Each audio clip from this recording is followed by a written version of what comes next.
আসসালামু আলাইকুম। বার্ডস বোনের নতুন একটি ভিডিওতে আপনাদের সবাইকে স্বাগতম। বাংলাদেশে অতি বহুল পরিচিত ও পোষা পাখির তালিকায় শীর্ষে অবস্থান করতেছে বাজরিগার। বাজরিগার পাখি একটি ছোট্ট টিয়া পাখি। আমেরিকায় এটাকে লিটল প্যারাকিট নামে ডাকা হয়। এছাড়াও এই পাখিটির নাম budgie, shell parakeet, canary parrot, zebra parrot, common pet parakeet, undulated parakeet এবং বাংলায় এটাকে বদ্রি বলেও ডাকা হয়।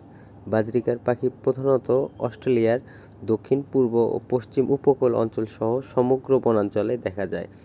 বাংলাদেশে পোষা পাখির তালিকায় বাজরিগারের স্থান শীর্ষে হওয়ায় এটার চাহিদা অনেক বেশি এবং এটার পালন পদ্ধতিও অনেক সহজ। আপনি যদি একজোড়া বাজরিগার পালতে চান সেক্ষেত্রে আপনাকে সর্বপ্রথম খেয়াল রাখতে হবে সুস্থ সবল একটি পাখি নির্বাচন করা এবং পাখিটি ছেলে এবং মেয়ে এটাও নির্বাচন করা।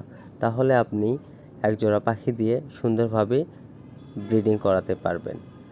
ব্রিডিং করানোর জন্য আপনার সর্বপ্রথম প্রয়োজন হবে পাখির সুন্দর একটি পরিবেশ এবং সুন্দর একটি বাসস্থান। বাজরিগার পাখি সর্বনিম্ন খাঁচার সাইজ হচ্ছে 12x18।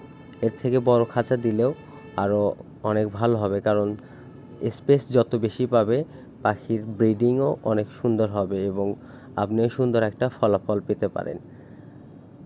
বাজরিগার পাখি পালনের জন্য আপনাকে খাঁচা নির্বাচন করতে হবে এবং মেল ফিমেল কনফার্ম করে একজোড়া পাখি ক্রয় করতে হবে। তারপর পাখিকে সুন্দর সিড মিক্স খাওয়াবেন।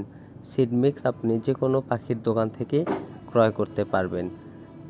বাজরিগার পাখি সিড মিক্সের পাশাপাশিও অনেক শাকসবজিও খেয়ে থাকে। তার ভিতর কলমি শাক, লাল শাক, পুদিনা পাতা, ধনিয়া পাতা, গাজর, বাঁধাকপি, ফুলকপি, সজনে পাতা ইত্যাদি বিভিন্ন রকমের শাকসবজি খেয়ে থাকে। বাজরিগার পাখি আনার পর আপনি পানি এবং খাবার দিবেন, সাথে ক্যালসিয়াম ব্লকও দিতে পারেন এবং একটি হাঁড়ি বেঁধে দিতে হবে আনার 15 থেকে 20 দিন পর। তারপরে আস্তে আস্তে দেখবেন আপনার বাজরিগার পাখি ডিম দিয়েছে। একজোড়া বাজরিগার পাখি সর্বনিম্ন 4 থেকে 6টা ডিম দিয়ে থাকে এবং ঊর্ধ্বে 8টি পর্যন্ত ডিম দিয়ে থাকে। বাজরিগার পাখির ডিম 18 থেকে 20 দিনের মাথায় ফুটতে শুরু করে এবং বাচ্চাগুলো সেলফিড হতে 1 থেকে 1.5 মাস সময় লাগে। তো বন্ধুরা, আজকের ভিডিও ছিল এই পর্যন্তই। ভিডিও ভালো লাগলে লাইক অ্যান্ড ফলো শেষে করে দিয়েন। আজকের জন্য এই পর্যন্তই। দেখা হবে পরবর্তী আবার নতুন কোনো ভিডিওতে। ততক্ষণ পর্যন্ত বার্ডস বোনের সাথেই থাকুন। আসসালামু আলাইকুম।